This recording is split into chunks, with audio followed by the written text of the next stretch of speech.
Hello, Rafe Blackburn, National World Politics Editor here at the Wellingborough by-election count in Kettering, where Labour has recorded a stunning victory. Overturned an 18,000 majority that was originally held by Peter Bone to elect Jen Kitchen, their 28-year-old candidate. Now that was a 29% swing from the Tories to Labour, which is huge, and if that carried on to a general election, there would be a wipeout.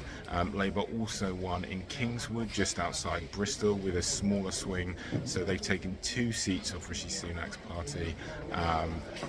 There'll be big celebrations in Labour HQ after a really tough week with the scandal in Rochdale.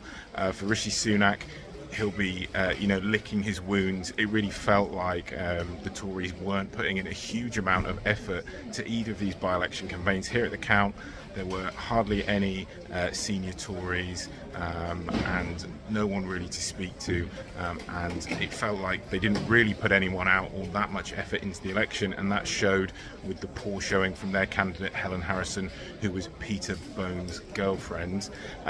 Now the other story of the night, as well as Labour, is the Reform Party. They took 10% of the vote in Kingswood, and they took over half of the Conservatives' share of the vote here, almost 4,000 votes for their candidate Ben Habib.